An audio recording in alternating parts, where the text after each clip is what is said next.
une production Girl Crush. L'épisode d'aujourd'hui est commandité par Floravie, comme d'habitude, et aujourd'hui, je vous parle du Daphné, qui est un vibrateur de type wand. Et je ne sais pas si vous avez déjà essayé ça ou entendu parler, mais c'est vraiment très populaire comme jouet sexuel. Par contre, il peut être un peu intimidant. C'est pourquoi celui de Floravie, non seulement il est adorable, de haute qualité, comme tous leurs produits, mais il est aussi plus petit que les compétiteurs. Et ça, j'aime parce que c'est pas mal moins intimidant. Il est fait d'un silicone hypoallergénique, donc c'est super important d'utiliser un lubrifiant à base d'eau. D'ailleurs, Floravie en ont, inquiétez-vous pas. Il est aussi rechargeable avec différents modes de vibration. Bref, c'est un must pour votre table de chevet. Vous pouvez vous le procurer dans les grandes pharmacies, au supermarché Avril Santé ou encore en ligne. Et c'est encore moins cher quand vous le magasinez en ligne parce qu'on vous offre un code promo de 15 % de rabais avec le code LBALADO15. Vous pouvez aussi recevoir le Daphné gratuitement et tous les autres produits de la gamme de Floravie en participant à notre petit concours hebdomadaire. Vous pouvez commenter votre moment préféré de l'épisode d'aujourd'hui juste en bas et on va faire tirer une boîte par saison. Donc, ça va peut-être être vous, la chanceuse. Sur ce, bon épisode tout le monde et merci Floravie. Bienvenue dans votre safe space pour vous inspirer. Bienvenue à Elle, le balado.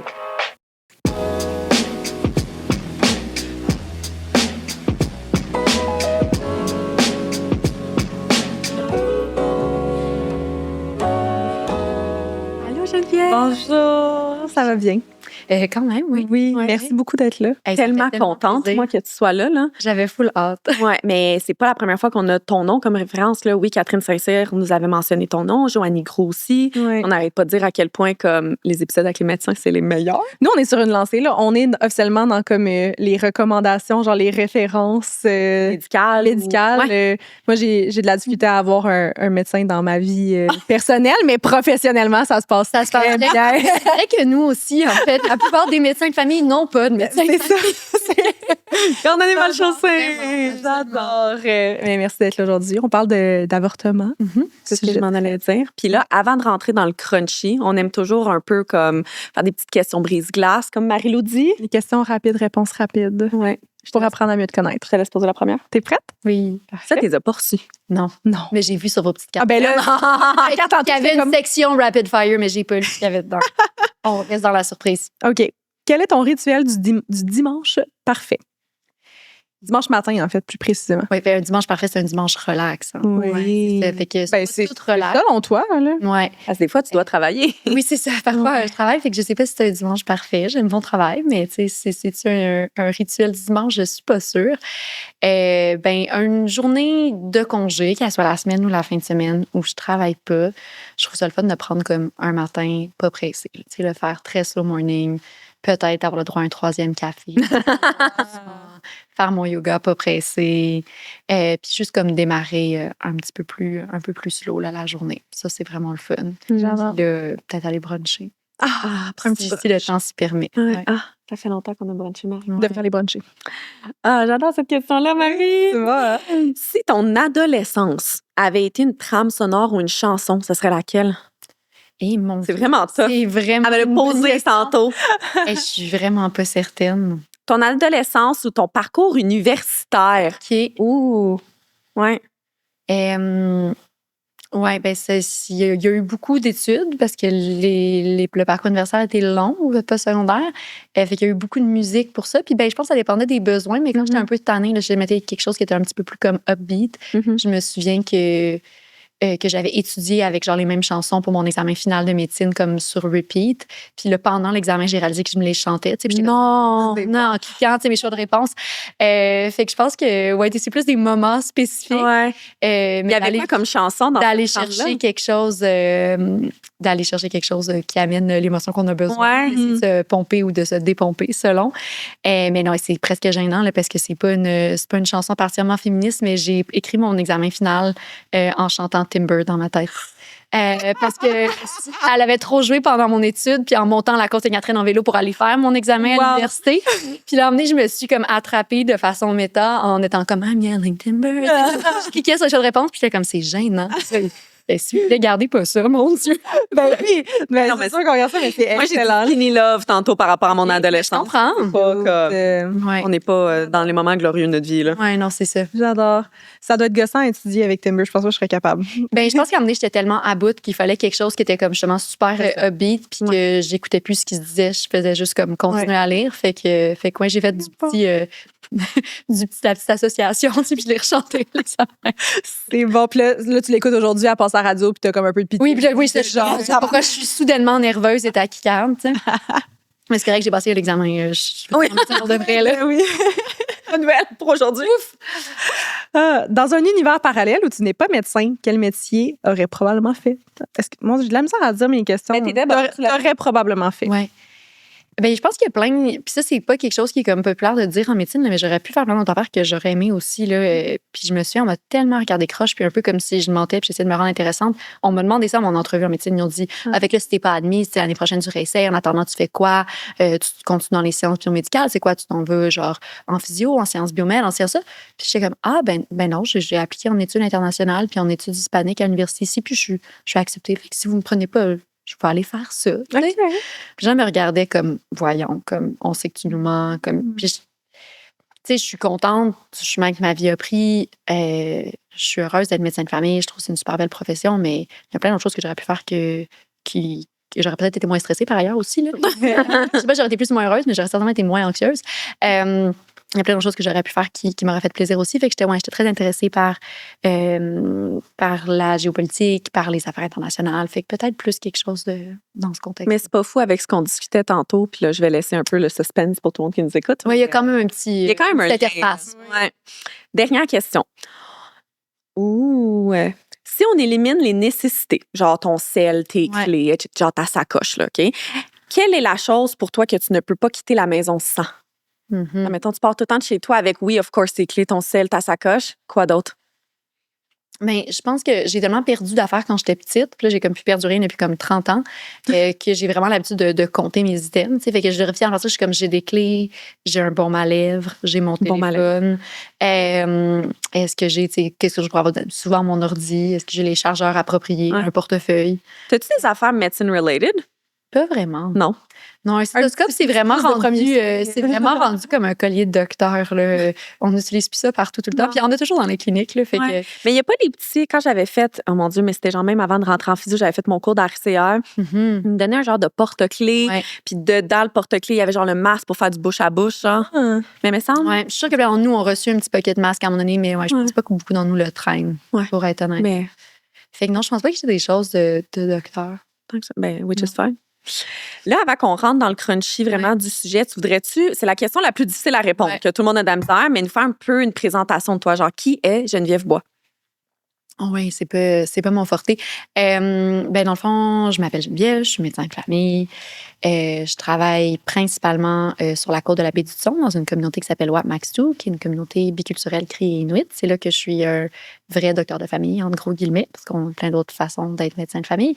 Où est-ce que je travaille en dispensaire, fait que je fais un petit peu de tout. Puis je suis en garde partagée entre le nord et le sud. Alors, quand je suis dans le sud, ici, c'est le sud. Hein, on est tous le sud de quelqu'un.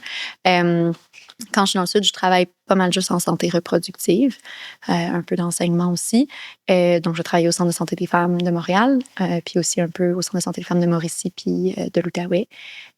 Principalement à faire des avortements, mais aussi de la contraception, de la gynéco de première ligne. Wow. Fait que c'est un peu ça, ma vie.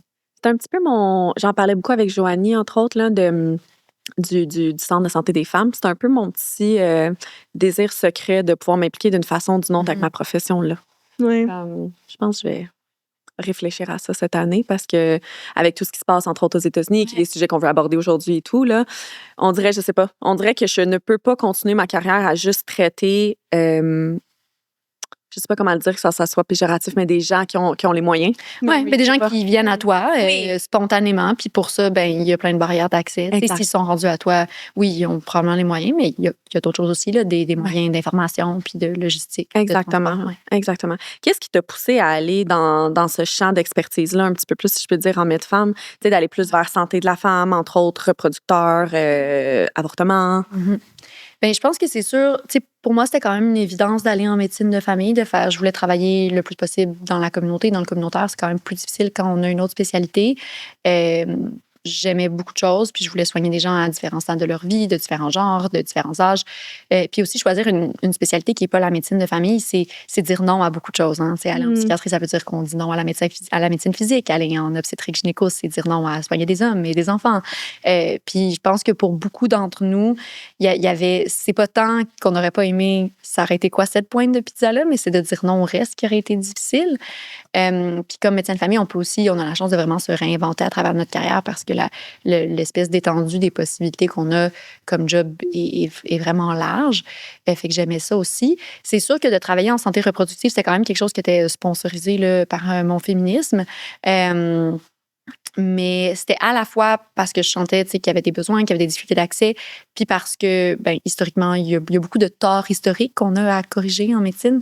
Puis historiquement, les femmes ont été exclues du milieu médical, ont été exclues et le sont encore souvent des études.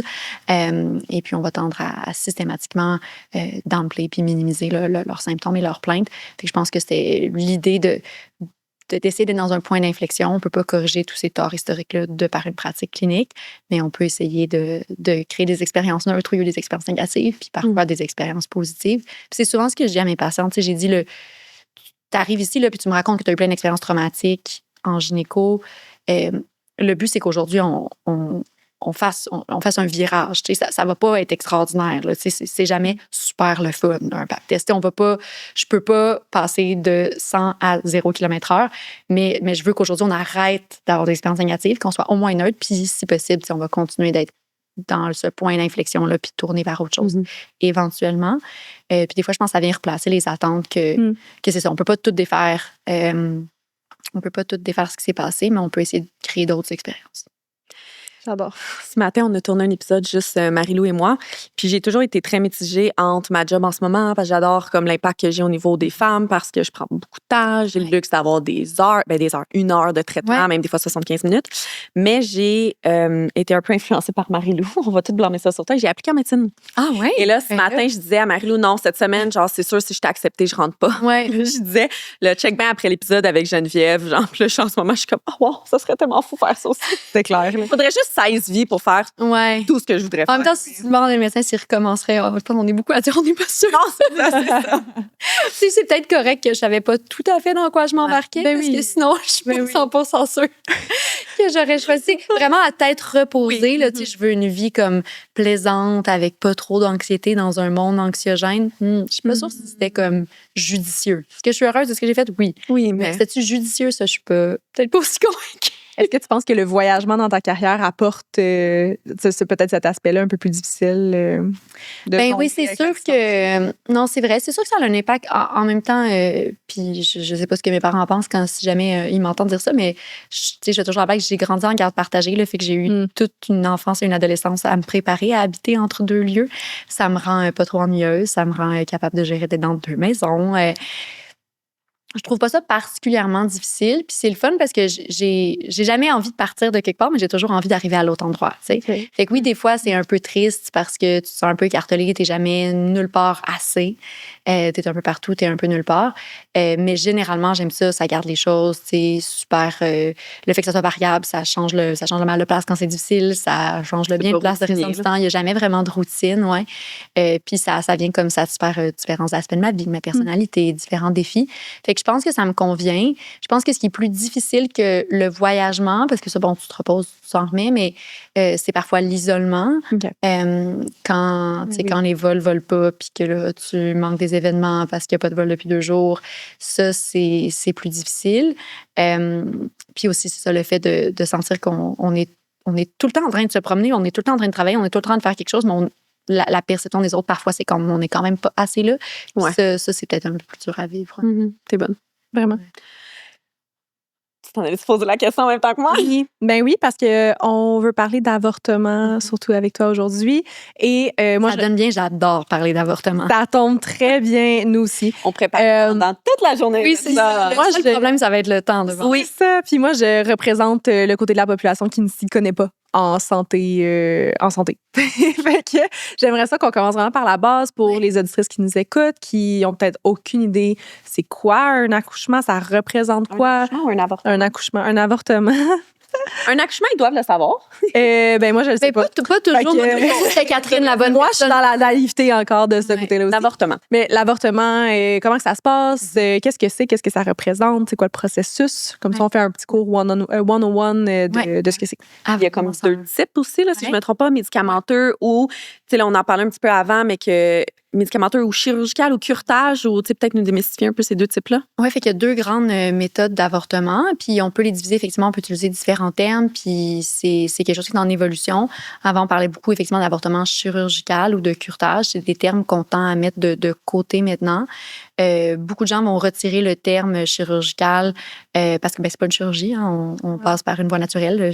Premièrement, t'es pas endormi. Deuxièmement, je coupe pas ta peau. Fait que c'est pas une chirurgie, puis ça donne une idée un peu, mais c'est encore beaucoup utilisé même dans le milieu. Là, c'est pas du tout une erreur de dire ça, mais c'est quelque chose qu'on essaye de commencer à s'éloigner de ça parce que je pense que la perception associée à un avortement chirurgical, c'est une chirurgie, puis une chirurgie d'habitude, ça a l'air quand même gros. Ouais. Et puis, les gens sont souvent surpris à quel point c'est pas, d'un point de vue médical, c'est pas une grosse affaire. OK. Ensuite, individuellement, personnellement, émotionnellement, ça peut être une très grosse affaire ou pas une grosse affaire pantoute, puis c'est vraiment correct. Puis tout ce qui est entre les deux est correct aussi. Là. C'est pas obligé d'être la plus grosse affaire de notre vie. Puis ça, je le dis tout le temps. Il y a une femme sur 3, généralement, en moyenne, là, qu'on dit qu'il va avoir un avortement dans sa vie. Moins un. Ça va pas être le moment qu'il est défini pour une femme sur 3. Là. Non. Ça se peut pas. Ouais. Fait qu'il y a des gens pour qui ça va être a big deal, des gens pour qui ça va être pas a big deal, et n'importe quoi entre les deux. Puis c'est correct. C'est pas obligé d'être une affaire dramatique où tu t'es torturé, tu t'es flagellé. La pire, les gens sont comme c'est tellement la plus difficile décision.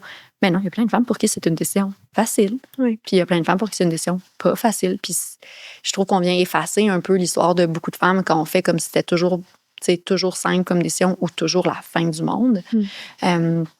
Il y a des gens pour qui ça s'impose pas une évidence. Je suis enceinte, je veux pas être enceinte. Je vais avoir un avortement. Ça finit là, il n'y a pas de drame. Donc, c'est ça. On essaie de s'éloigner un petit peu du terme avortement chirurgical parce que c'est pas une procédure, là, tu sais. C'est pas la NASA, it's no rocket. Chirurgie, c'est pas compliqué, là. Tu sais, c'est une procédure simple. Fait que des fois, on va dire avortement procédural ou avortement par instrument, mais c'est ça, on essaie de retirer un petit peu le chirurgical. Puis, moi, c'est la mission de ma vie qu'on essaie de retirer le terme curetage OK. parce qu'on fait plus ça, des curetages. Je sais même pas c'est quoi un curetage. Dans le fond, la curette, c'est un instrument qui ressemble à une petite cuillère qu'on peut utiliser pour retirer des choses qu'il y a dans l'utérus. Puis ça arrive qu'on va utiliser brièvement cet instrument-là si c'est nécessaire. Tu sais, un utérus, c'est pas toujours une cavité parfaitement lisse et égale. Des fois, il y a comme un petit raccoin, puis tu essaies d'aller enlever un petit morceau de sang qui est là. Mais c'est qu'avant, il y a quand même plusieurs dizaines d'années, la méthode d'évacuation d'un utérus, que ce soit pour une fausse couche qui était incomplète, une grossesse qui évoluait pas ou un avortement, c'était par curetage. Mais maintenant, c'est plus ça qu'on fait. Maintenant, on fait une aspiration avec généralement une petite seringue ou une petite machine qui vient mettre une pression négative puis retirer le contenu de l'utérus, quel qu'il soit, là, comme contenu. Puis des fois, on va aller compléter là, avec la curette, mais ce n'est plus un curetage. C'est pas une dilatation dilatation-curetage. On dit souvent DNC, dilatation-curetage. On pourrait dire que c'est une dilatation-aspiration ou juste une aspiration utérine. Fait que c'est ça. Maintenant, on va plus dire un avortement procédural, par procédure, par instrument.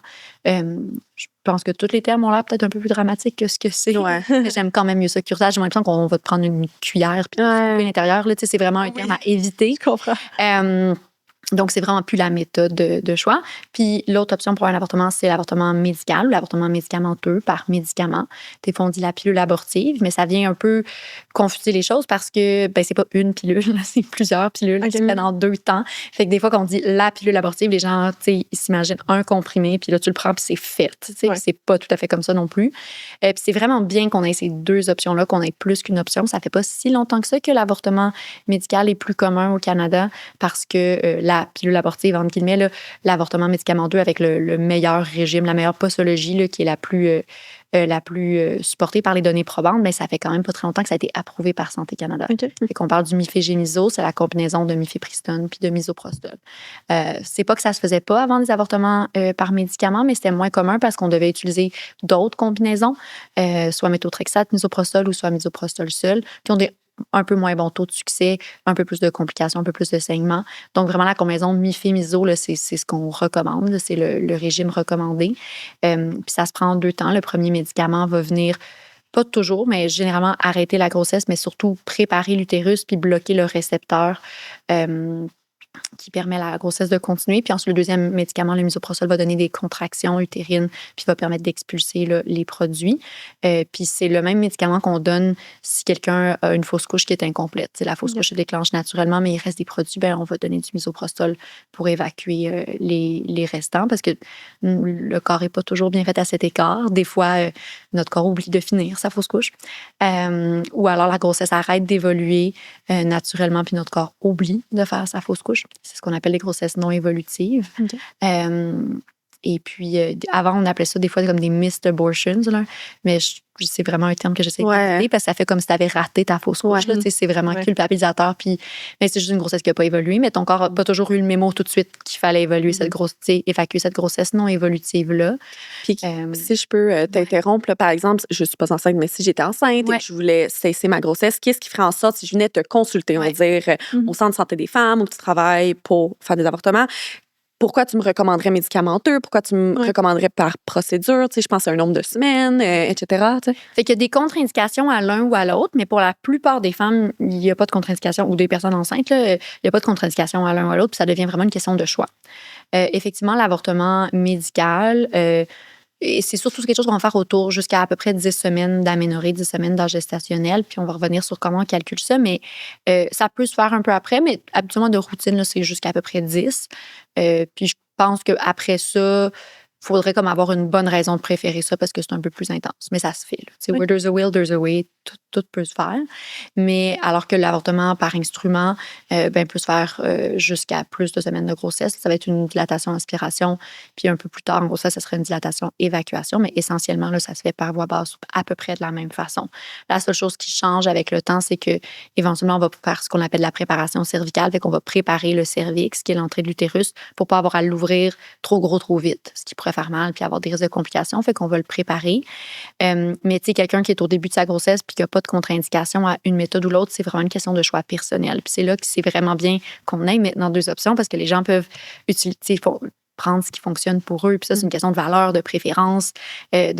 L'avantage pour quelqu'un est un inconvénient pour quelqu'un d'autre. Il y a des gens qui viennent nous voir que pour qui être en position de lithotomie, là, en position gynécologique, c'est très banal ou c'est extrêmement traumatique puis triggering. Il y a des gens pour qui l'idée de faire une fausse couche à la maison, parce qu'essentiellement, c'est ça un avortement médical. On provoque une fausse couche. C'est la même chose qu'une fausse couche.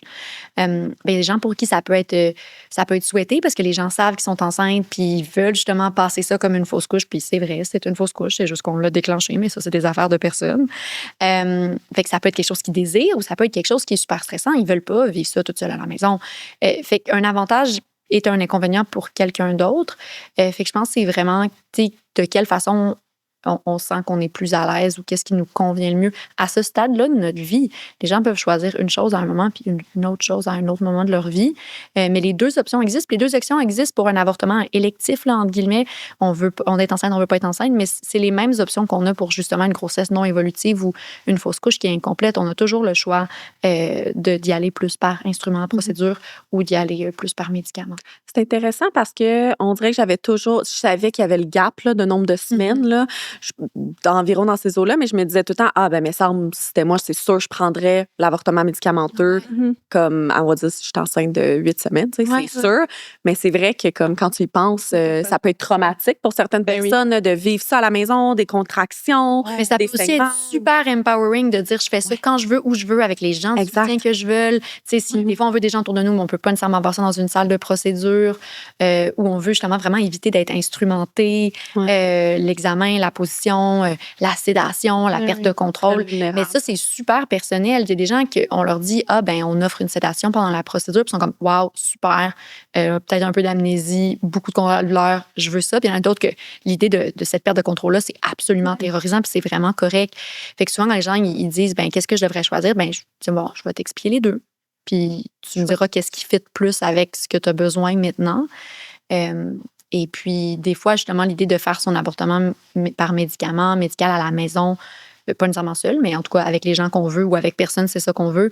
Ça peut être une espèce de reprise de contrôle, ça peut vraiment être super empowering, mais d'autres fois, il y a vraiment un désir de dire non, je viens vous voir, on fait quelque chose, je ressors plus enceinte, c'est terminé, puis les deux se valent. Là. Parce qu'est-ce qu'il y a un délai si tu le fais par médicament? Oui, c'est sûr que ça se passe pas dans la seconde. C'est ça, ça peut être pour ça. Des fois, il faut le mentaliser, puis il faut que ça soit expliqué avant le rendez-vous. Fait que dans le fond, on prend le premier médicament. Des fois, on se sent un peu mieux parce que le taux d'hormones de grossesse arrête de monter ou diminue déjà.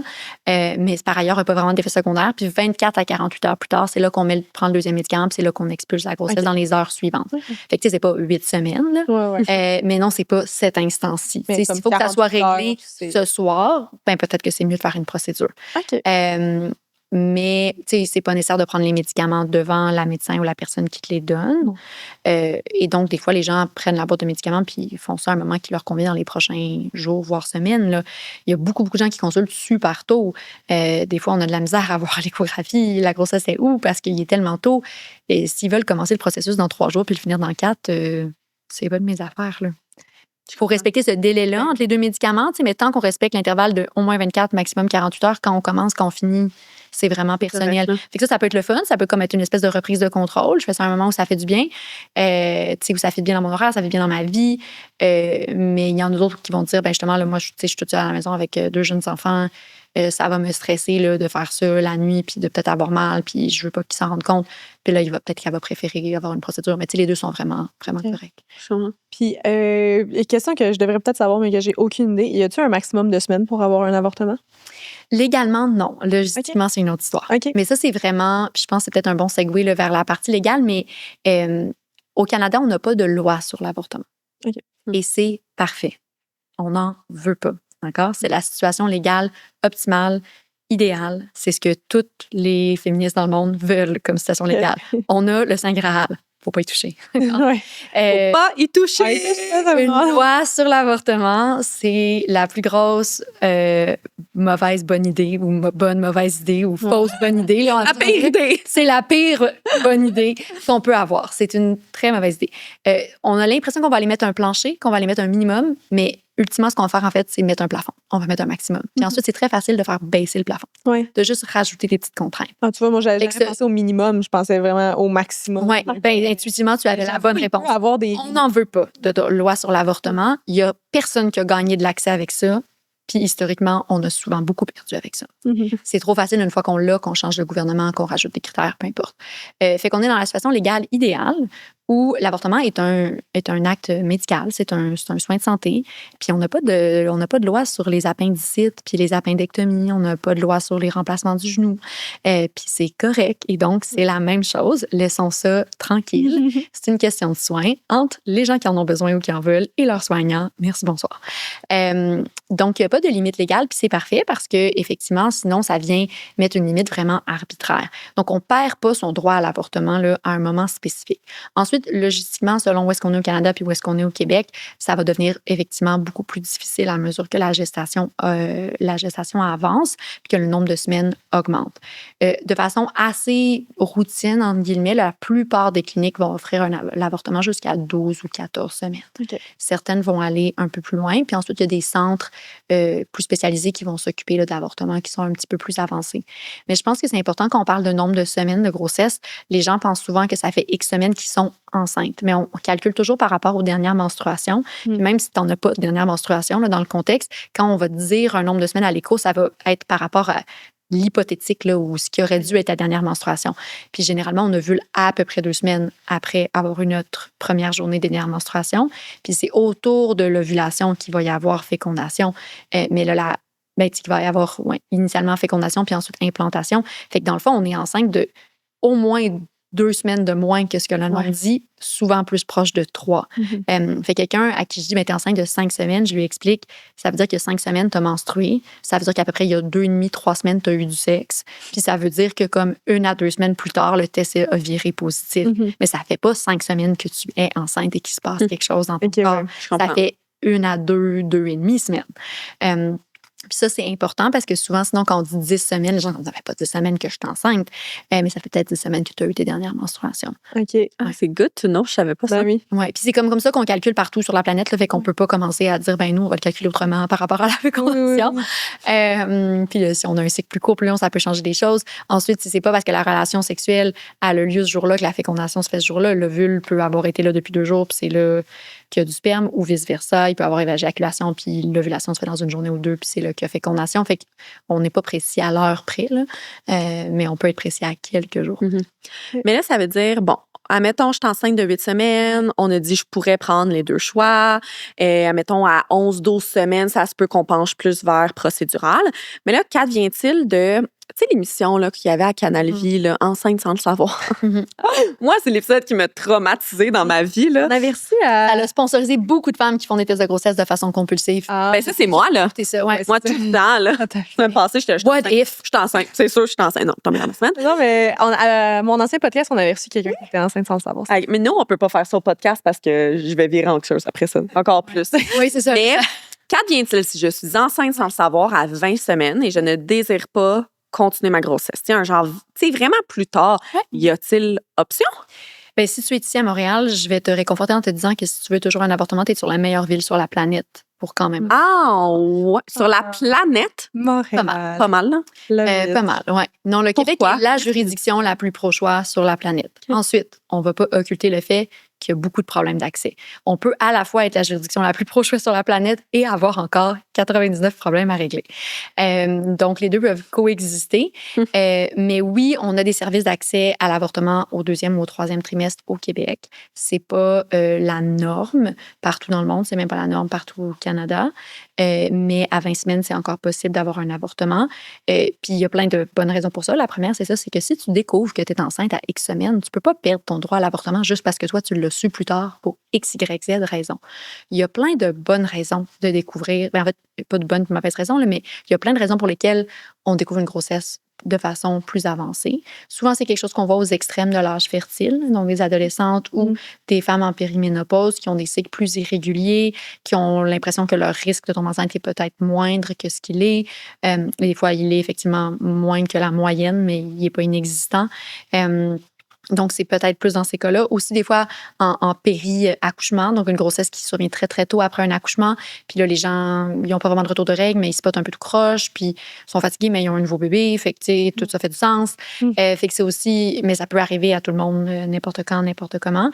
Mais c'est souvent dans des circonstances, justement, d'extrême de l'âge fertile autour d'une grossesse, ou alors quelqu'un qui a des cycles très longs et très irréguliers pour commencer. Tu sais, si tu menstrues aux 4 mois d'habitude, ben ça se peut que tu te poses pas de questions avant le 5e mois. Puis ça se peut que tu sois enceinte d'1 mois à ce moment-là ou de 5. Donc, ça va toujours arriver des gens qui découvrent leur grossesse plus tard. C'est pas nécessairement qu'elles sont dans le déni, c'est pas qu'elles sont pas intelligentes. Moi, j'ai trouvé plein de grossesses au 2e et au 3e trimestre. C'était des femmes intelligentes qui avaient bien de l'allure, qui n'ont pas vécu dans le déni, qui avaient 1001 très bonnes raisons de ne pas penser qu'elles pouvaient être enceintes. Elles étavais très convaincantes et je les croyais sur parole et je les croyais avec eux, mais j'étais comme malheureusement autre chose. Une femme m'a dit, mais là, tu m'as vu enlever mes jeans, c'est des jeans taille 0. Puis je suis comme, oui, je t'ai vu enlever tes jeans, c'est des jeans taille 0. Tu es quand même à 17 semaines. Les deux coexistent de toute évidence. Fait que des fois, on a très peu de symptômes, puis des fois, on en a beaucoup. Puis des fois, on s'en rend compte tout de suite, puis des fois, non. Puis rien de ça est relié à notre déni ou notre intelligence. Et puis, on perd pas notre droit à l'avortement parce qu'on l'a découvert plus tard. Fait que, il y a plein de raisons, d'ailleurs, les avortements à des stades un petit peu plus avancés. Des fois, la première, c'est qu'on a découvert la grossesse à ce moment-là, puis qu'on a le droit encore d'avoir toutes nos options. Puis, c'est souvent les gens, quand finalement cette information-là sort, puis que c'est pas du tout à ce à quoi ils s'attendaient, ça arrive qu'ils me disent, je suis pas sûre si j'étais à 8 ou à 12 semaines, parce qu'il y a 8 semaines, j'ai saigné, mais c'était pas comme une menstruation, mais il y a 12 semaines, c'est une menstruation vraiment normale. Fait que, tu sais, minimum 8, maximum 12, puis là, je suis comme, actually, 16. Mais j'étais très convaincue avant de faire l'écho, mais, tu sais, des fois, les gens ont besoin de comme processer cette nouvelle information, mais l'immense majorité du temps, ils sont très fermes dans leur décision et ils veulent toujours leur avortement comme personne. Ils sont un peu secoués, puis des fois, ils me disent, ben donne-moi 2-3 jours pour y penser, puis je te rappelle, pour qu'on organise ça, c'est ce que je veux. Mais souvent, c'est la panique tout de suite. C'est comme, non, mais ce que je veux quand même un avortement. Là, il est où, il est comment, là? Dis-moi. Genre, go à tout de minute suite, près, là, là. oui. Puis là, je suis comme, la mauvaise nouvelle, c'est que ce sera pas aujourd'hui, ce sera pas moi, ça sera pas cette clinique-ci, ça sera pas ce rendez-vous-ci. Mais la bonne nouvelle, c'est que tu es à Montréal ou tu es au Québec, puis c'est quelque chose de possible, c'est ce que tu veux. On va organiser tout ça. Comme tu dis, on est comme la meilleure place au monde, mais l'accès est tellement difficile en dehors de la région de Montréal en ce moment. C'est ça qui vient vraiment contredire ce luxe-là qu'on dit d'avoir cet accès-là, qu'il n'y a pas de plafond, comme tu disais, qu'il n'y a pas de loi plutôt qui intervient au niveau de l'avortement. Mais après ça, si t'es quelqu'un en région, t'es quelqu'un ailleurs, puis que t'as pas l'argent pour te rendre à Montréal, t'as pas les moyens, t'es jeune, tu peux pas le dire à tes parents ou... Ensuite, il y a plein de barrières à l'accès qui vont rentrer en compte. Fait que, tu sais, c'est pas juste une question de Montréal versus le restant du Québec, c'est une question de ville versus région. Mais oui, effectivement, puis c'est pas juste une question de distance. On est quand même relativement chanceux parce que les services qui s'offrent à Montréal dans la ville où t'es, si c'est là que ça arrive. Mais l'accès, c'est pas juste la géographie. Oui, il y a des régions du Québec qui ont 0, 1, 2 points de service en avortement, puis ça, c'est un problème. Mais ensuite, même s'il y a un point de service dans ta région, ça veut pas dire qu'il est accessible pour toi. Les régions peuvent être grandes, puis ce point de service-là peut quand même être très loin, ou il peut y avoir des heures d'ouverture qui ne conviennent pas du tout. Puis c'est pas parce qu'il y a un point de service qui est ouvert très régulièrement. On va souvent avoir des points de service où il y a des avortements justement une journée semaine ou 2 journées semaine, parfois même une demi-journée semaine. Fait que là, ça se remplit vite un jeudi matin. Fait que des fois, ça va prendre 2-3 jeudis matin avant qu'il y ait de la place. Fait que rapidement, ça peut un petit peu débouler. Donc, nous, on n'a pas de plafond légal au Québec et au Canada, mais logistiquement, c'est pas dans toutes les provinces, c'est pas dans toutes les villes qu'on peut obtenir un avortement passé un certain nombre de semaines. Mais ça veut pas dire qu'il y a un problème avec la loi, ça veut juste dire qu'ensuite, il faut travailler des questions d'accès. Donc, l'accès, ça peut être géographique, ça peut être logistique, ça peut être justement, t'as-tu les sous, le véhicule, un moyen de locomotion jusqu'à cette clinique-là. Mais ça peut aussi être une question financière. Est-ce que tu as une RAMQ puis elle est valide? T'sais? C'est facile de dire à Montréal, tu es dans la meilleure ville sur la planète pour avoir un avortement au 2e trimestre, c'est ce que tu as besoin si tu as une RAMQ valide. Si tu n'as pas une RAMQ.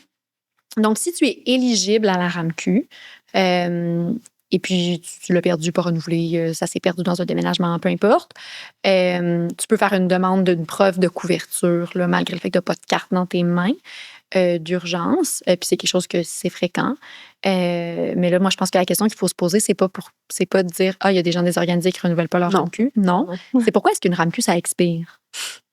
Ça, c'est vraiment le numéro d'assurance sociale puis le code permanent dans la vie, là, ça garde toute notre vie. Ça expire. C'est vrai. Puis un permis de conduire, ça expire, mais c'est correct parce que conduire un véhicule motorisé, c'est pas un droit humain. C'est un privilège. Avoir accès à des soins de santé, qu'on est éligible à des soins de santé, ben ça devrait pas être quelque chose qu'il faut que tu sautes dans des cerceaux pour réussir à garder. Parce que ça implique d'avoir une adresse stable, d'avoir une vie stable, d'avoir la capacité à aller remplir des formulaires, à les télécharger, les imprimer, les envoyer, les appeler.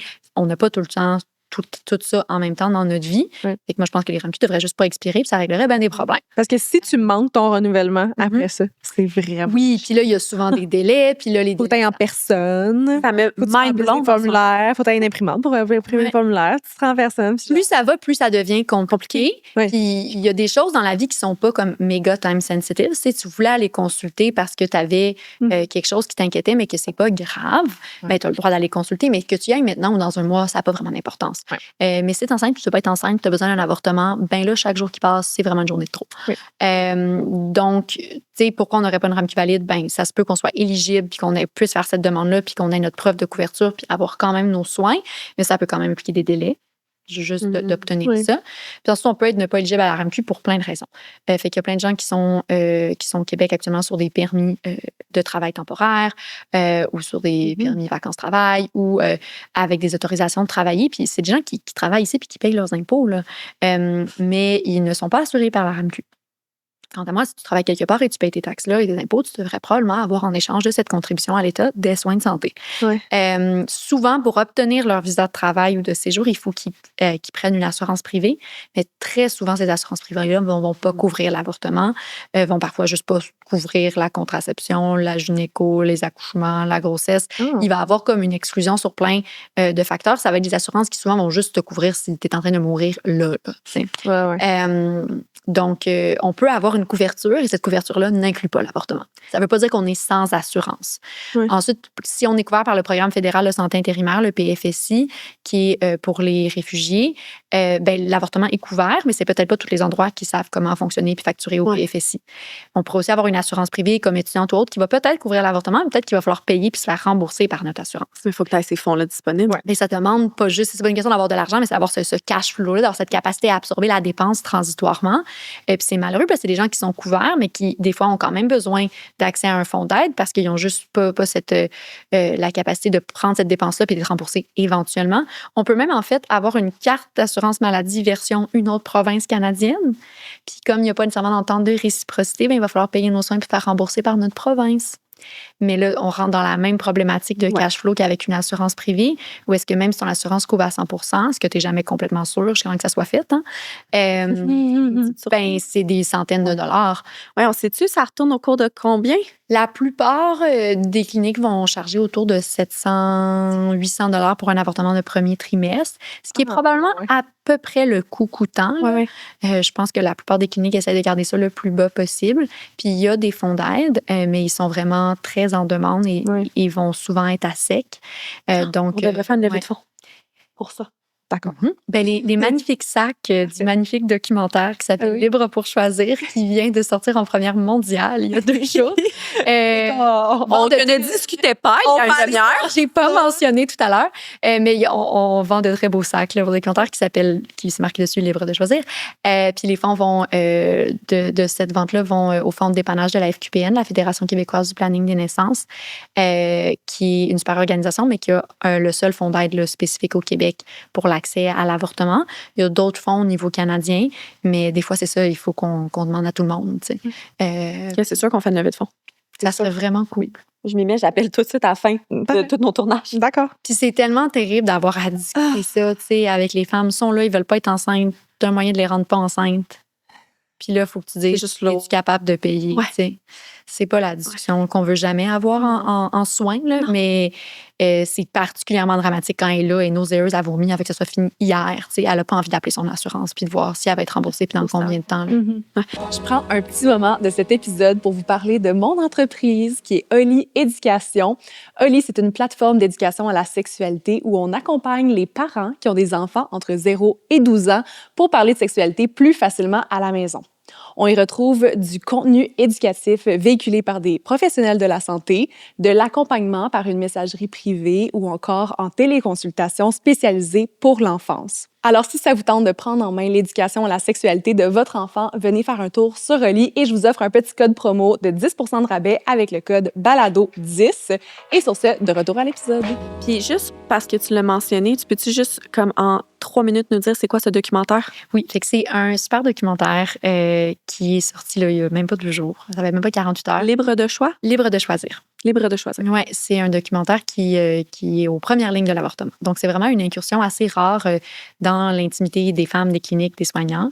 Les 2 réalisatrices là, sont extraordinaires. Julie et Élise ont fait un travail. Là, elles ont vraiment pris le temps de nous connaître, nous étant soit les soignants, soit les femmes que le documentaire suit.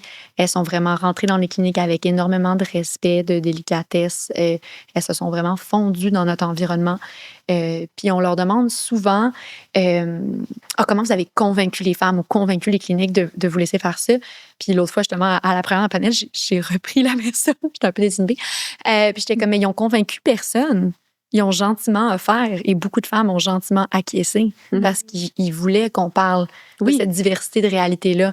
Moi, je voulais qu'on parle d'à quel point c'est une pratique que j'aime, là, puis j'aime mon travail, puis j'ai pas honte de le faire, mais on a dramatisé l'avortement, puis la représentation médiatique et culturelle de l'avortement est 100 fois plus dramatique que la vraie vie. Je voulais que les gens voient justement à quel point c'est rapide, c'est sécuritaire, ça se fait dans la douceur, dans la délicatesse, c'est pas gore, c'est pas long, c'est pas un carnage, c'est pas un drame, les gens hurlent pas, on est heureux, on se parle.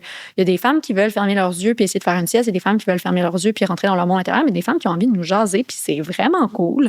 Puis on en parle, puis ça dure quelques minutes, puis ensuite on se lève sur nos pieds, on marche jusqu'à la salle de repos. Tu sais, c'est pas comme l'image qu'on a eue quand... Médicalement, it's not a big deal. Ensuite, personnellement, émotionnellement, ça peut être ce qu'on veut, mais médicalement, c'est pas une grosse affaire. Donc, moi, j'étais vraiment charmée puis touchée qu'on montre cette réalité-là. Puis de toute évidence, j'étais pas la seule parce qu'il y a plein d'autres médecins et infirmières puis femmes qui ont voulu parler de leur expérience puis qui ont accepté là, que la caméra les suive. Puis je pense que ça fait un très, très bon travail de montrer vraiment une pluralité d'histoires. Puis il faut qu'on ait cette pluralité d'histoires-là pour qu'on réalise que l'avortement, c'est pas une chose. Ça arrive à tout le monde, ça arrive à différents moments de notre vie, ça arrive dans différentes circonstances. On a plein de raisons qui nous mènent à faire ce choix-là. Puis il n'y a pas de bonne puis de mauvaise raison. Là. C'est le nom d'une campagne. Là. Ta raison, c'est la bonne. Il n'y en a pas des bonnes puis de mauvaises raisons. Là. La seule question, c'est es-tu enceinte puis tu veux-tu être enceinte? C'est tout. Après ça, les gens peuvent avoir envie de se confier, ils peuvent avoir envie de raconter leur histoire. S'ils ont envie, là, je suis tout oui. Mais je m'assure de clarifier qu'elles ne me doivent pas leur histoire, puis qu'elles n'ont pas besoin de me convaincre pour obtenir un avortement. C'est pas comme si tu as une bonne histoire, tu vas l'avoir, là, ton avortement. C'est important à savoir, parce que tantôt, ça me trottait comme question, mais je voulais voir où qu'on s'enlignait, je veux pas avec la conversation, que je me disais... Tu sais, là, moi, j'arrive à la clinique, je veux avoir un avortement. Tu sais, c'est quoi la procédure? Tu sais, j'imagine qu'ils vont te le demander une ou deux fois si c'est vraiment le bon. C'est comme c'est le choix que tu veux faire aujourd'hui. Tu es certaine de ta décision. Mais après ça, j'imagine, c'est intimidant, là. Hey, juste rentrer là. Puis je me demande, y en a-tu des fois au Québec des manifestations devant les cliniques d'avortement encore? Bien, au Québec, on a une loi qui nous protège, mais une loi qui a été en fait, c'est allé en cours récemment. Là, il y a des gens qui l'ont contesté, qui a été contesté. C'est ça le mot que j'essayais de sortir. C'était pas facile. Donc, en ce moment, on a des zones tampons à l'extérieur des cliniques pour protéger les femmes qui veulent y entrer et les soignantes. Mais c'est quelque chose qui a été challengé, c'est quelque chose qui a été contesté, puis là, on attend la décision. C'est quelque chose qu'il faut absolument protéger. Là. La liberté d'expression, c'est important, mais ça ne veut pas dire que tu as le droit de crier ce que tu veux, où tu veux, quand tu veux, dans la face de quelqu'un. C'est pas la même chose. Ça ne permet pas tout. Et les femmes qui ont besoin de rentrer dans ces cliniques-là, pour quelque raison que ça soit, parce qu'une clinique, ça ne fait jamais qu'une affaire, là. Et les gens qui y travaillent ont le droit à la sécurité puis à leur sainte paix, là. Aussi. Mais non, normalement, ensuite, ça se peut qu'il y ait des endroits qui le fassent, mais les seules choses qu'on est obligé de demander, c'est est-ce que tu es certaine puis est-ce que tu subis de la pression. C'est tout. Si on veut juste valider, parce que c'est irréversible, fait que, si on est encore dans l'ambivalence, on va prendre le temps d'y repenser, on va prendre le temps de prendre une décision. Il n'y a pas de période obligatoire d'attente. Si tu sais ce que tu veux, tu peux l'avoir tout de suite, ton avortement. Il n'y a pas, jamais on va dire, en tout cas, jamais on devrait, là, il y a peut-être des gens qui le font, mais il faut que tu y penses X temps, il y a X période d'attente. Ça, légalement, logistiquement, c'est pas censé exister. Mais on veut s'assurer justement qu'il n'y ait pas d'ambivalence, qu'on est certain, puis ensuite qu'il n'y ait pas de pression indue d'un côté ou de l'autre, de continuer ou d'interrompre une grossesse. À partir de là, ça appartient à la femme, ce qu'elle veut nous dire de plus, si elle veut nous dire quelque chose d'autre. Des fois, on va lui demander si elle se sent bien avec sa décision, si elle veut plus de support, si elle veut parler à quelqu'un ou pas. Mais on ne devrait jamais obliger ça. Les gens n'ont pas besoin de nous raconter leur histoire. On n'est pas obligé de voir un travailleur ou une travailleuse sociale pour avoir un avortement. On n'est pas obligé d'expliquer le pourquoi du comment. La question, là, c'est veux-tu être enceinte? That's it. Puis tout ce qu'il faut qu'on vérifie après, c'est un consentement libre et éclairé. Après ça, ça ne nous appartient pas. Ça me fait penser, je ne sais pas si tu te rappelles, on a reçu, je ne sais pas si tu connais, Valérie Baudouin pour parler, c'était malheureusement juste avant les élections américaines, puis on était full comme on avait tellement d'espoir. On avait tellement d'espoir. Bref, mais... C'était un autre monde. C'était un autre monde, dans une autre vie. Le avant. Mais ce que Valérie expliquait, c'était qu'entre autres, aux États-Unis, il y avait comme des fausses cliniques d'avortement où tu fais, entre autres, téléphoner. Puis là, vous irez écouter l'épisode, là, tout le monde. Peut-être que je fausse un peu les données de ce qu'elle nous a dit. Mais où que les cliniques, justement, là, les fausses cliniques répondaient et insistaient beaucoup. Maintenant, on était sûrs. Mais là, puis là, ils racontaient littéralement des mensonges. Il n'y a pas d'autre mot que ça pour dire que c'était des mensonges qu'ils racontaient. Puis tu disais les histoires d'horreur un peu qu'on a en tête, là, de hurler. C'était un peu ça qu'ils racontaient, là, qu'ils disaient à quel point c'était pas sécuritaire, à quel point que là, j'en passe sûrement. Là, ma mémoire est faible par rapport à cet épisode-là. Mais... c'est fou, puis on dirait que ça mène juste à la question de... Il me semble que dans ma tête d'adolescente, là, c'était la même chose, le Canada et les États-Unis. Tu sais, j'ai peut-être l'impression que ça ne l'a jamais été, mais il y a eu un chemin qui a été tracé où les États-Unis et le Canada ont eu le droit de pratiquer de façon sécuritaire et médicale l'avortement. pourquoi c'est tout parti en vrai, tout ça. Tu sais, même avant Trump, si je me trompe pas, il y a des États qui sont Ça devenus... fait très longtemps que Ouais. ça va pas très bien puis que ça se Oui. détériore. Puis je pense que psychologiquement, on se souvient tu sais, des grands moments, des gestes d'éclat, des dates qui vont faire partir d'une ligne du temps. Fait que la chute de Roe v. Wade, pour beaucoup de gens, ça a été comme « Oh mon Dieu, il se passe quelque chose ». Mais si c'est un sujet qu'on suivait, la chute de Roe v. Wade, c'était la fin d'un processus, c'était pas le début. Puis si on attend des choses graves puis grosses puis comme ça, on va attendre trop longtemps. Exact. La bataille, elle se perd comme plusieurs années avant ça. Ça faisait 40 ans là, qu'il y avait une érosion des droits de ce côté-là.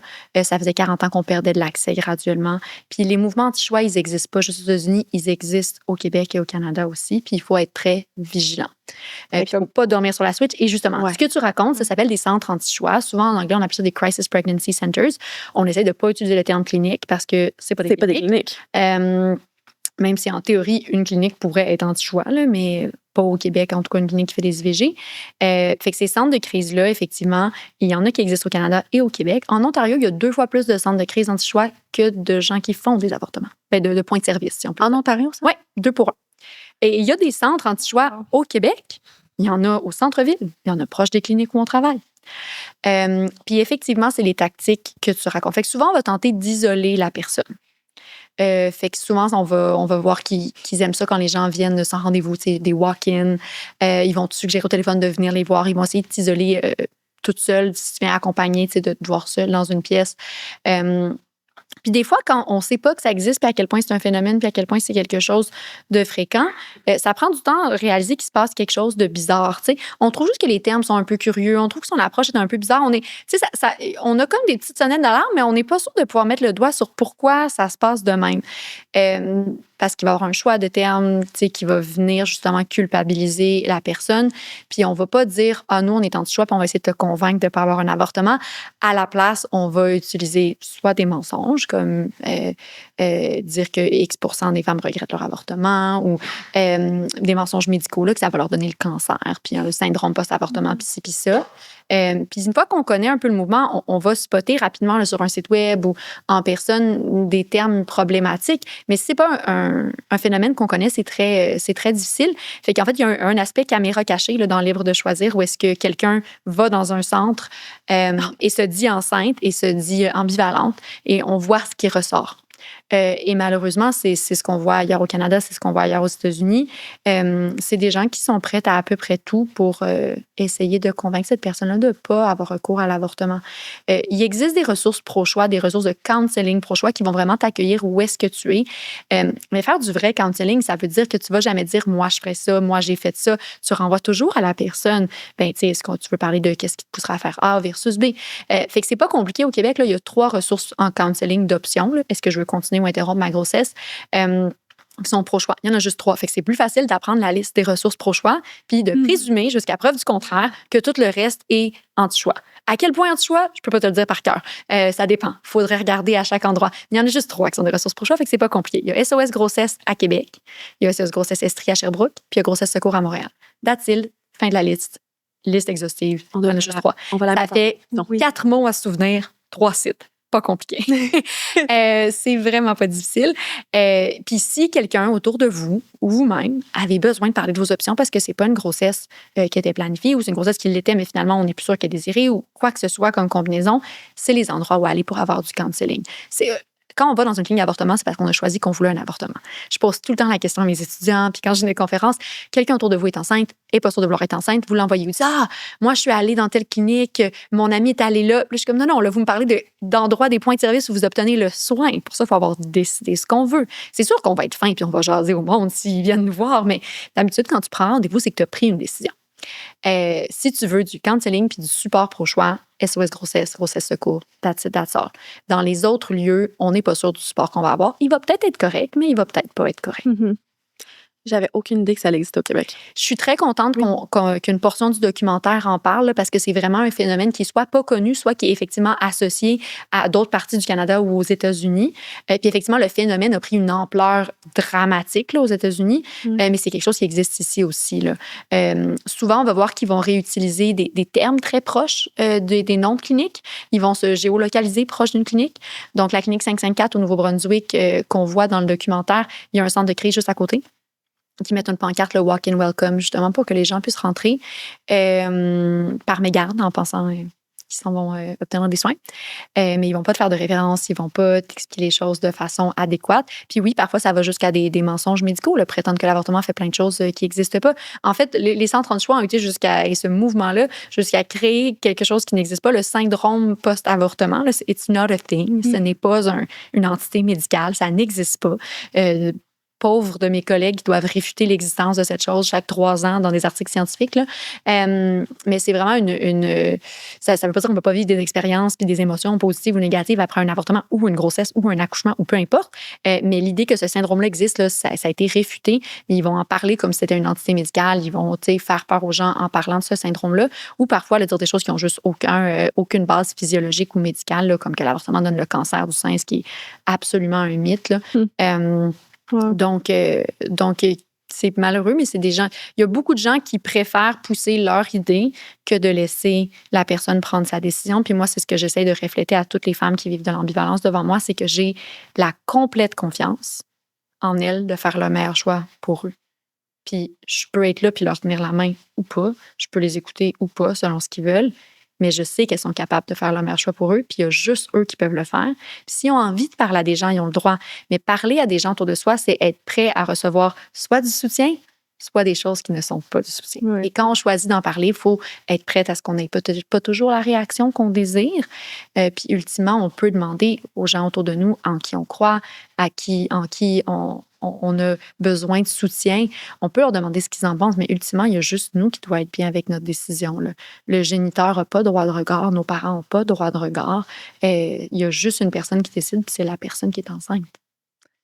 Est-ce que ça te stresse en ce moment? Parce que tu disais tantôt que comme on n'est pas toujours au courant des petites décisions Du qui glissement. mènent éventuellement qui mènent à quelque chose de gros que là, tout le monde se réveille d'un coup. Puis tantôt, tu disais là, justement qui était en cours. C'est Pour les ondes Les ondes tampons autour des ondes cliniques, tampons, qui a été etc. contestées. Tu sais, est-ce que c'est ça le climat? C'est quoi le portrait du climat en ce moment, politique sociale autour de l'avortement aux États-Unis, oui, mais ici aussi. Je pense que ce que je dirais, c'est que oui, des fois, ce qui me stresse, en fait, c'est de voir qu'on s'assoit sur nos acquis puis qu'on a l'impression que tout va bien parce que ça va pire ailleurs.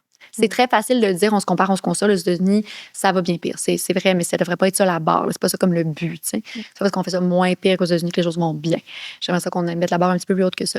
Fait que oui, je pense que ce qui est problématique, en fait, c'est que souvent, on a l'impression que la question de l'avortement au Québec, au Canada, elle est réglée. Et légalement, elle est réglée. Financièrement, en termes de couverture publique du soin pour les gens assurés, elle est réglée. Mais il y aura toujours un combat. Il y aura toujours besoin d'une vigilance pour ne pas perdre d'acquis.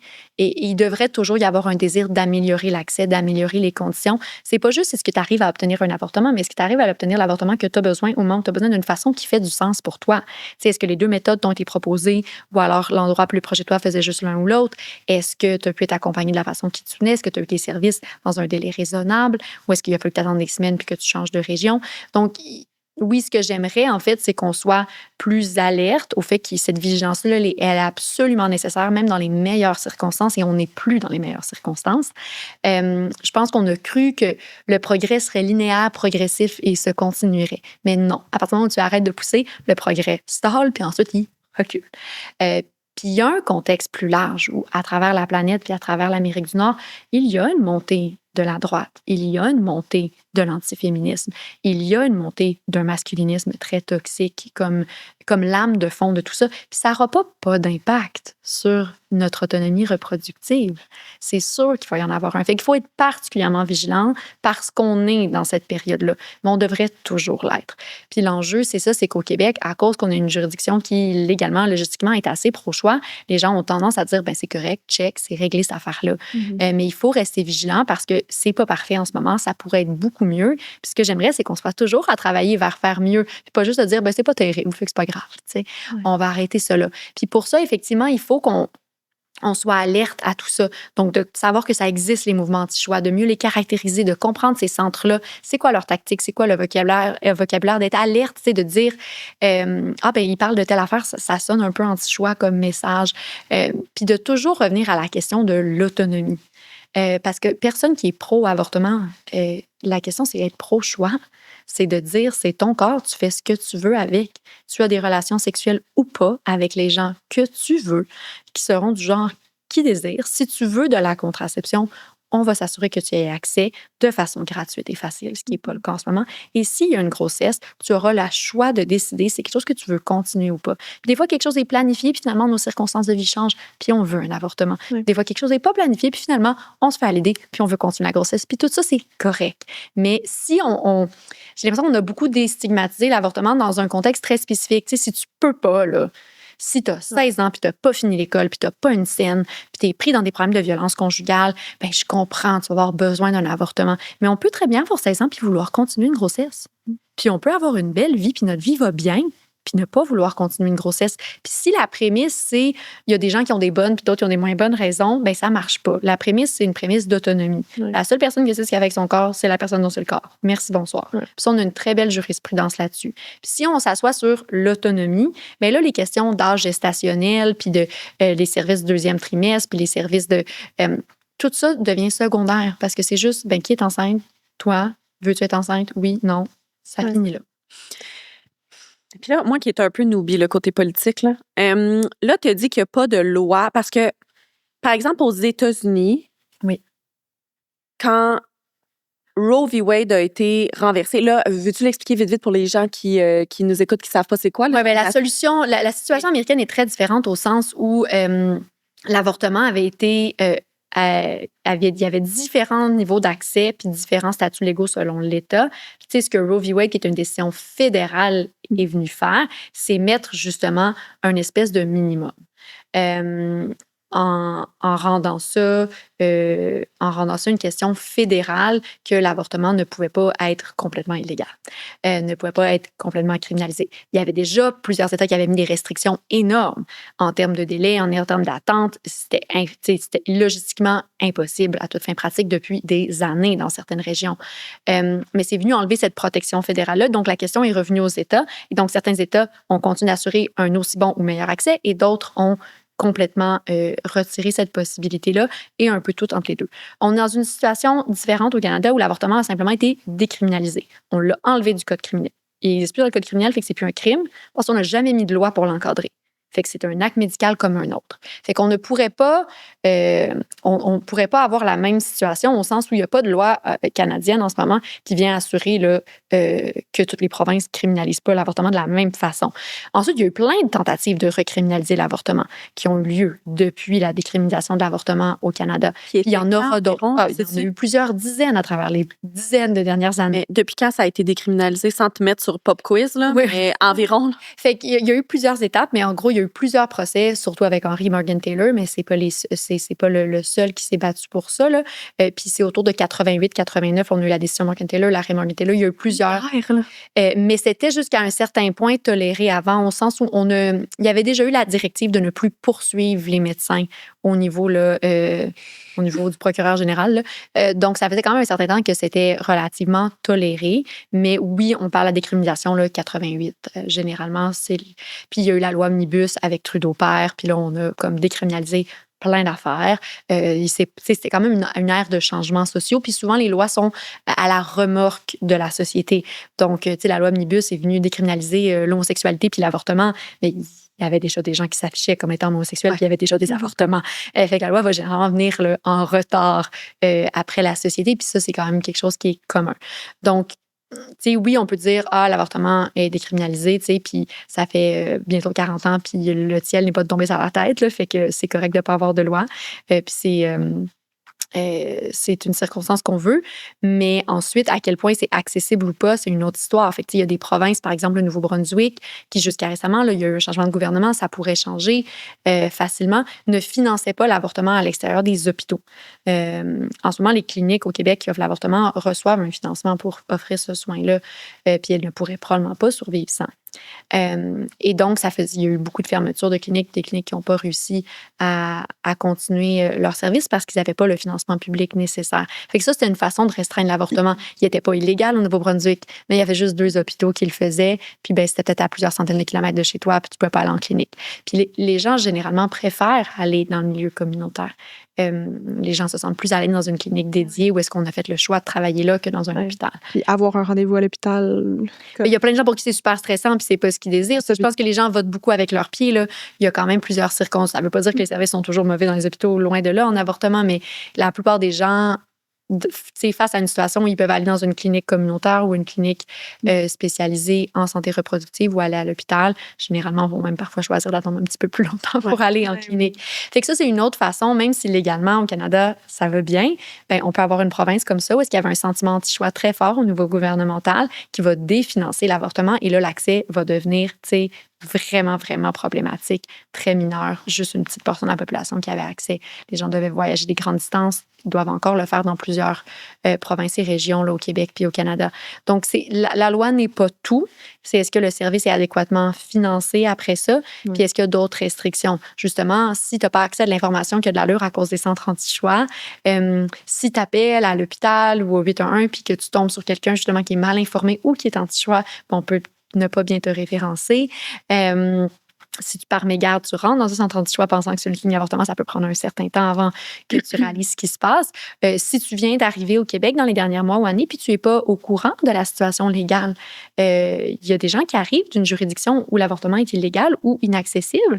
Et ça aussi, ça peut influencer des besoins d'un avortement un petit peu plus tard si tu réalises les options que tu as un peu plus tard parce que tu n'avais pas été adéquatement informé. Ensuite, ben, si tu n'as pas de couverture d'assurance, tu peux être en train d'essayer de ramasser tes sous ou de t'appeler ton assurance et tout, puis ça va créer un délai aussi. Fait que, tu sais, il y a la légalité, mais il y a aussi la logistique, l'aspect financier, l'aspect d'information qui vont venir là, être des barrières d'accès puis moduler cet accès-là. Ouais, tout ce qui tourne autour. Là, mais tu sais, là, vu que c'est décriminalisé, mais il n'y a pas de loi, ça pourrait être criminalisé? Bien, en théorie, quelqu'un pourrait demander de l'ajouter au code criminel. Là. Ça se demande comme projet de loi, mais j'ose espérer qu'avec la jurisprudence qu'on a, c'est quelque chose qui serait contesté. Mais c'est ça, c'est pas parce qu'on est dans l'idéale situation légale en ce moment que quelqu'un ne peut pas retenter de proposer un projet de loi. Mais généralement, les tentatives de réduire l'accès à l'avortement sont beaucoup plus insidieuses. Comme tu dis, ça ne sera pas frontal. Quelqu'un pourrait le faire, mais il y aurait moins de chances que quelqu'un qui se lève au Parlement et dit « Je dépose ce projet de loi privé-là pour rendre l'avortement illégal. » Il y a moins de chances que ça passe. Il y a moins de chances que ça aille très, très loin au feuilleton. Mais tranquille. Mais par contre, dans les tactiques souvent qu'on voit, c'est ça va être de donner une personnalité juridique au fœtus. Alors que ça, c'est quelque chose qu'on voit à travers le monde. C'est comme ça que les tentatives se sont faites. Beaucoup aux États-Unis, entre autres. Aux États-Unis, puis qui ont avec succès. Et beaucoup des tentatives au Canada ont été autour de la question de la personnalité juridique au fœtus. Parce que dès que tu donnes une personnalité juridique au fœtus, bien là, il y a un combat de droit entre le fœtus et la personne qui est enceinte. Mais si le fœtus n'a pas de personnalité juridique puis pas de droit, bien là, la personne a le droit à son autonomie corporelle. Puis on a quand même une grande jurisprudence d'autonomie. Fait qu'il faudrait donner une personnalité juridique pour pouvoir éroder le droit à l'avortement, entre guillemets. Donc, ce qu'il faut être alerte, ce qu'il faut être vigilant, c'est justement des projets de loi ou des projets de règlement qui vont venir accorder des attributs juridiques au fœtus. Donc, parfois, on voit des projets de loi privés, par exemple, qui disent que souvent, on va dire, mais c'est pour protéger les femmes, qui vont dire, bon, on va rendre ça un crime plus sévère si la femme est enceinte, en donnant une personnalité juridique au fœtus. Puis ça a l'air vertueux parce que tu veux juste rendre ce crime-là plus odieux. Mais on a déjà des mécanismes là, juridiquement pour que des juges renforcent la sentence s'il y avait des facteurs aggravants sans donner de personnalité au juridique au fœtus. C'est très, très dangereux de commencer à donner une personnalité juridique au fœtus parce que ça veut dire qu'on peut poursuivre une femme pour avoir peut-être pas fait tout parfait par rapport à sa grossesse. Oui. Puis dans les juridictions où il y a une personnalité juridique au fœtus, bien, ça veut dire qu'on peut poursuivre une femme qui a eu une fausse couche en disant qu'elle n'a pas tout fait pour maintenir sa grossesse. Vitamine et toute faite l'activité. Alors que les grossesses arrêtent pour mille et une raisons et souvent on ne les découvre pas, puis il n'y a pas moyen. Puis il y a certainement des femmes en prison pour avortement qui ont eu une fausse couche tout à fait naturelle, mais c'est pas des choses qui se prouvent nécessairement d'un côté ou de l'autre. Fait que c'est super dangereux pour l'autonomie des femmes qu'elles ne veulent pas être enceintes, de commencer à donner une personnalité juridique au fœtus. Puis c'est à ça qu'on devrait être alerte puis vigilant, là, de dire « Ah, c'est drôle, on essaie d'ajouter là, dans la loi des aspects que c'est plus grave si elle est enceinte, d'atteinte à un fœtus. » Ça n'a pas de personnalité juridique, un fœtus. Le crime est peut-être odieux, plus, mais prouve-le autrement Ouais. en faisant ça. Puis c'est à ça qu'il faut être alerte. Il ne faut pas attendre une affaire comme Roe v. Wade. Il ne faut pas attendre quelqu'un qui veut rendre l'avortement illégal. Il faut voir, est-ce que de définancer ça ou de demander des périodes d'attente ou de parler justement des personnalités juridiques du fœtus, est-ce que ça ne vient pas éroder ce droit-là? Puis il y a un pendant culturel à ça. Le mouvement anti-choix, ce qu'il veut, c'est dénormaliser l'avortement, rendre ça impensable. Pas nécessairement illégal. Et donc, on va penser à des mouvements qui vont tenter d'humaniser ou de fétichiser le fœtus. Puis ça va très loin. Là. Ça va dans le vocabulaire, d'appeler ça un bébé quand c'est un embryon, d'appeler ça un bébé quand c'est une grossesse qu'on voit même pas encore d'embryon, puis que c'est un sac gestationnel. Ça va être d'attribuer des intentions à une grossesse. Ça va être d'attribuer des émotions à une grossesse, alors qu'un fœtus, ça n'a pas d'intention, là, ça n'a pas de sentience, ça ne sait pas que c'est. Une vache a de la sentience, mais pas un fœtus. L'idée de pouvoir avoir des actions volontaires là, qui ne sont pas des mouvements réflexes, puis de sentir la douleur, c'est quelque chose qui arrive là, probablement autour du 3e trimestre, là, voire là, autour de la naissance, mais certainement pas au 1er, 2e. Mais on va le voir, puis c'est très, très insidieux, puis je fais très attention, là, même dans des cas de grossesse désirée, de suivi de grossesse que je fais, heureuse de les faire. Mes patientes sont heureuses d'être enceintes, je suis heureuse pour eux. Moi, je suis pas là pour décider qui a combien d'enfants dans la vie. Je veux que les gens aient les grossesses qu'ils désirent puis les enfants qu'ils désirent. Si quelqu'un veut que je suive ces 8 grossesses, je vais les suivre. Si quelqu'un veut que je lui donne un rendez-vous pour un 4e avortement, je vais lui obtenir un rendez-vous. C'est pas à moi de décider ça. C'est ça l'autonomie corporelle, c'est ça l'autonomie reproductive. Mais je fais très attention, même dans un contexte de grossesse évolutive désirée, de pas attribuer justement d'intention puis d'émotion à un fœtus. Non, il est pas en train de te faire tata là, dans l'échographie, puis il est pas en train de faire l'acrobate. Non, ça flotte dans un jacuzzi. Il ne faut pas attribuer l'intention, mais ça vient culturellement rendre ça impensable parce qu'on lui a attribué une personnalité puis des émotions à ce fœtus-là. Puis il faut faire attention parce que la personne devant nous là, est peut-être très heureuse d'être enceinte maintenant, mais on ne sait pas si elle a eu un avortement à 16 semaines il y a 8 ans. Oui. Fait que si on se met à prêter des intentions à la grossesse en ce moment, là, qu'est-ce que ça lui fait vivre? Puis ça va dans l'imagerie aussi. Là, on remarque sur les pancartes, dans les manifestations anti-choix ou sur ces sites-là, on va voir le fœtus comme un bébé miniature. C'est vraiment cute. Ouais. C'est comme tout bien... Alors qu'un fœtus, c'est pas cute. Pas ça. C'est vraiment pas cute. Puis un fœtus de crocodile puis un fœtus d'humain, ça a l'air de la même affaire. Là. À toute fin pratique. Là. Fait qu'on va prendre des images, de l'imagerie de femmes enceintes avec le beau ventre rond, les cheveux dans le vent. On va voir en filigrane un bébé dans son ventre qui est comme petit, mais qui a l'air d'un pont de 9 mois bien proportionné. Ouais. Puis on va représenter ça comme quelque chose de plus humanisé, plus fétichisé, plus cute que ce que c'est. Fait que moi, je suis comme la personne gossante qui, quand je reçois une infolettre, même si c'est genre mon université, mais que je vois une image comme ça, je le réécris, puis je suis comme, saviez-vous que vous êtes en train de mettre de l'eau au moulin, au mouvement anti-choix, et de fétichiser et d'humaniser le fœtus de par cette imagerie? Mais n'arrêtez pas. Changer d'image. Arrête pas. Fait qu'il faut faire, c'est à ça qu'il faut être vigilant. Dans l'image, dans les termes et dans la loi, quand est-ce qu'on est en train d'essayer d'humaniser ou de donner une personnalité juridique au fœtus? Parce que c'est ça, comme on disait, c'est beaucoup ça qui se passe en ce moment aux États-Unis, puis c'est de cette façon-là qu'on dirait que ça... Où est-ce que tu penses que ça s'en va, les États-Unis? Je pense que ça va aller pire avant d'aller mieux, mais c'est sûr que j'aimerais me tromper. En ce moment, il y a vraiment une lame de fond d'une montée justement antiféministe dans tellement de pays que je pense pas que demain matin, les choses vont virer de bord. Mais les choses peuvent changer politiquement, puis on est les choix politiques qu'on fait collectivement, fait que c'est pas quelque chose qu'on est obligé d'endurer pour toujours. Mais je pense que ça va probablement être une certaine période très difficile avant que les choses virent pour le mieux. Puis j'aimerais ça qu'on prenne ça comme une très bonne leçon de ce qui arrive quand on dort sur la Switch. Définitivement. C'est drôle qu'on parce que... soit un petit peu plus prudent dans nos choix aux prochaines élections au Québec et au Canada. Mais c'est ça. Je suis pas contre l'avortement, mais là, c'est une phrase que tout ce qui vient après, c'est problématique. C'est comme dire je suis pas raciste, mais Ouais. nothing good ever follows. Ça va bien aller, là, comme phrase. Pas bon ça. Fait que n'importe quel politicien qui est pas prêt à dire qu'il est 100% résolument pro-choix, qu'il ne mettra et va interdire à ses députés aucun obstacle à la situation légale actuelle, qu'il va financer adéquatement des ressources d'information et des services de santé.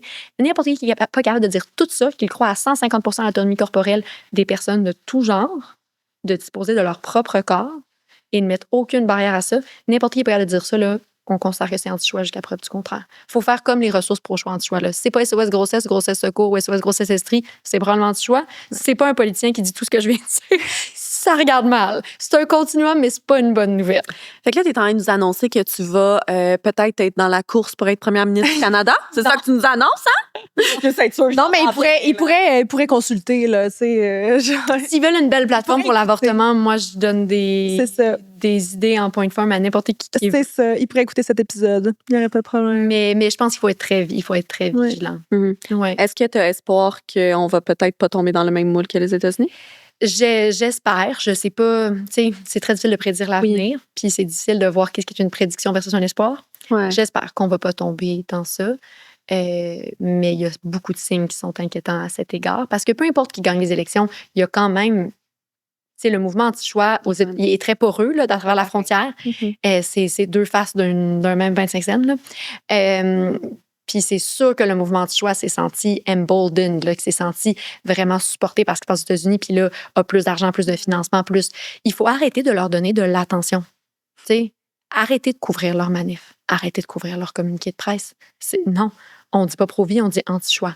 On a des choix à faire à cet égard-là, dans qui on donne notre attention, dans quels termes on utilise, dans comment on définit les choses. Puis ça, c'est des choses qu'on a encore le contrôle là-dessus. Mais peu importe qui gagne les élections, ce mouvement-là, il existe.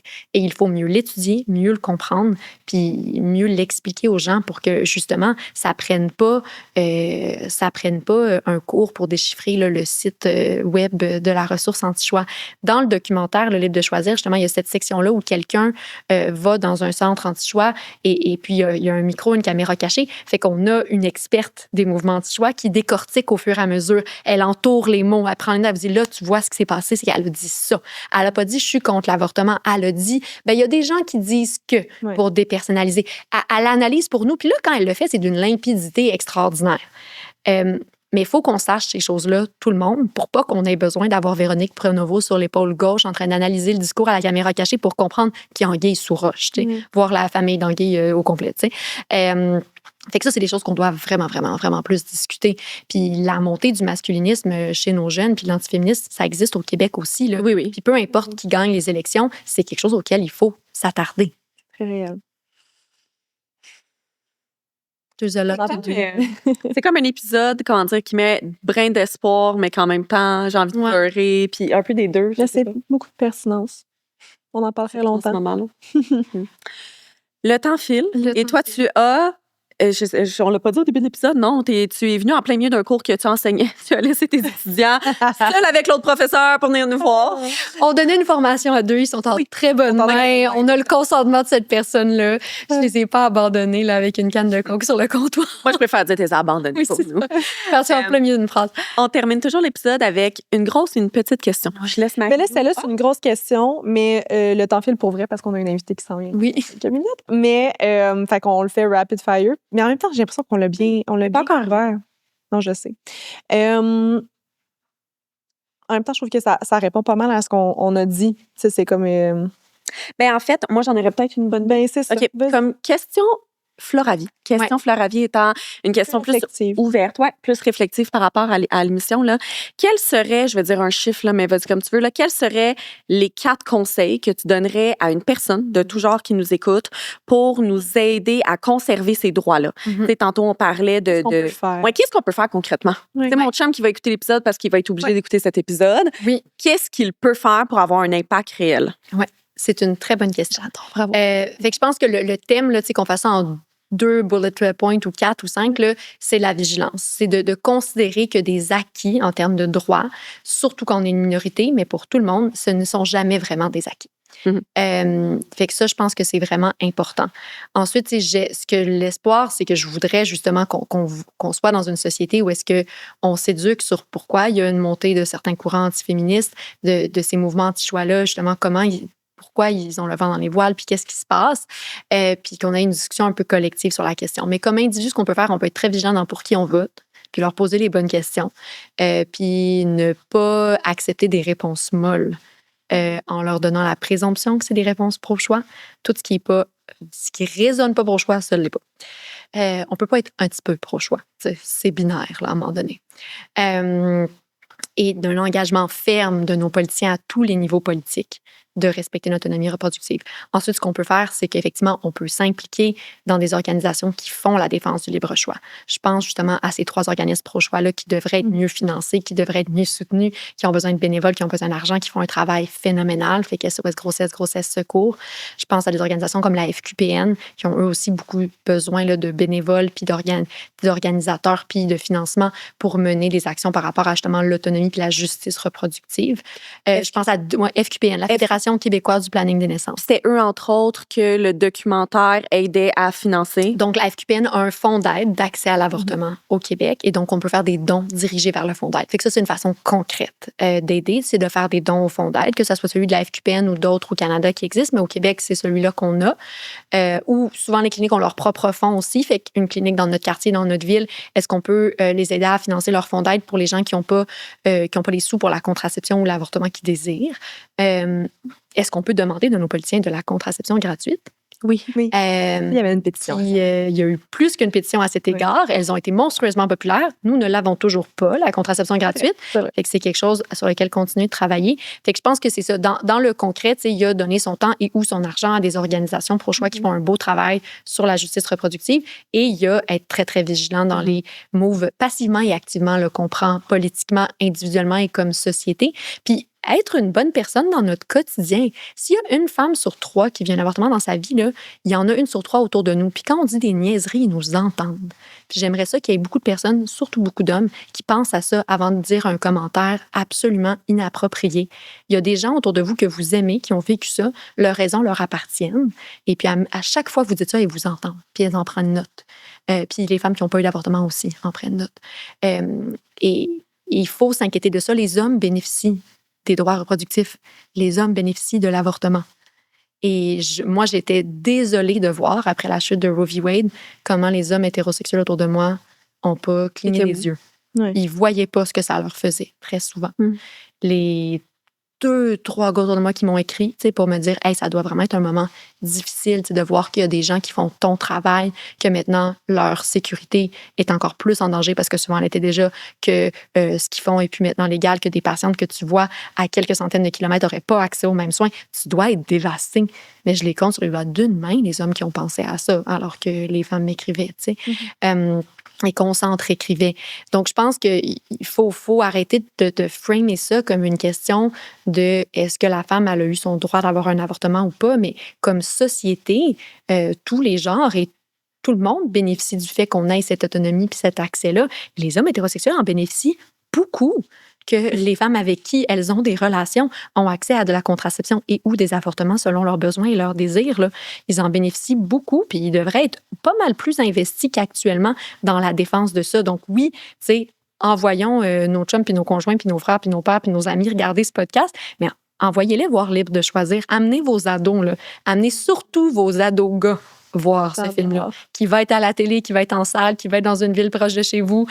Si c'est pas dans la vôtre, c'est quelque chose sur lequel il faut éduquer nos jeunes beaucoup plus qu'actuellement, puis pas seulement en apprenant aux filles à pas être enceintes quand elles veulent pas, mais en apprenant à tous nos ados et nos enfants que les gens ont le droit à leur autonomie, qu'ils devraient avoir les relations qu'ils désirent, pas plus, pas moins, qu'ils devraient avoir accès à la contraception s'ils en veulent, sans frais, puis que s'il y a quelque chose qui se passe, puis il y a une grossesse qui est pas planifiée ou qui est pas désirée, elles ont 100% le droit de continuer ou d'interrompre cette grossesse-là selon ce qui leur convient, puis pas si ça fit dans la norme culturelle. Là. C'est pas parce qu'on a 35 ans qu'on est obligé de rester enceinte. C'est pas parce qu'on a 16 ans qu'on est obligé d'interrompre notre grossesse. C'est nous qui décidons ce qu'on veut faire. C'était le motto féministe il y a plusieurs dizaines d'années. Là, nous aurons les enfants que nous voudrons. Et puis, je pense que ça tient encore vraiment la route. Puis on n'a pas parlé de la question de l'adoption. Puis il y a plein de personnes adoptées autour de moi. Puis je suis ravie que ce processus-là les ait amenés dans ma vie. Mais l'adoption, c'est une solution à pas pouvoir ou vouloir être parent, pas à pas pouvoir ou vouloir être enceinte. Puis je pense qu'il faut faire la distinction qu'une adoption, ça se passe pas à 6 semaines de grossesse. Fait qu'il y a 2 choix dans une grossesse qu'on désire pas. Au début, là, c'est est-ce qu'on s'en rend compte, c'est est-ce qu'on veut la continuer ou l'interrompre. Si on choisit de continuer la grossesse, il y a un deuxième choix plus tard qui est est-ce qu'on veut parenter ou pas. C'est pas la même chose. Mais c'est pas la même question, c'est pas la même réponse, c'est pas le même concept. Et puis de parler que tu as 3 choix à 6 semaines de grossesse, c'est comme si l'adoption se passait. Non, on va pas bouger le sac gestationnel en termes de quelqu'un d'autre. J'entends souvent des gens qui disent mais là, il y a des gens autour de moi qui essaient de tomber enceinte et qui ne réussissent pas. Je suis comme oui, mais qu'est-ce que tu vas faire? Qu'est-ce que ça va faire que toi, tu continues une grossesse que tu veux pas? Ça Est-ce change que, dans est-ce le que fear, là. magiquement, le sac gestationnel va sauter dans leur utérus? Parce que sinon, t'es pas obligé de toi de faire violence parce que quelqu'un quelque part qui a pas ce qu'il veut. J'ai de la peine pour eux aussi, mais c'est pas la même question. Fait que la seule question, c'est veux-tu être enceinte? C'est tout. Maintenant, pas pour toujours. On n'est pas en train de décider si on veut des enfants un jour, on n'est pas en train de décider combien on en veut un jour, puis dans quelles circonstances. Là, tu es enceinte, c'est binaire. Hein? Il y a juste une façon de devenir plus enceinte. Fait que tu peux pas devenir magically unpregnant. Là. Est-ce que tu veux continuer ou interrompre? C'est le seul arbre décisionnel. Plus tard, il y en a d'autres. Mais on peut pas faire une équivalence puis faire comme si tout ça se passait en même temps. Là. L'adoption, c'est là pour trouver des parents à des enfants qui en ont besoin. Là. Pas pour que des femmes soient des machines de gestation parce qu'il y a quelqu'un quelque part qui veut un enfant puis qui n'arrive pas à en avoir tout de suite. Là. C'est deux choses. C'est pas comme ça qu'on... C'est sûr qu'on va... J'ai plein d'idées. Ouais. Je t'en parlerai tantôt, mais c'est sûr qu'on va voir le documentaire. Respect de l'autonomie reproductive. Ouais. Il nous reste C'est important. 46 secondes 46 à l'épisode.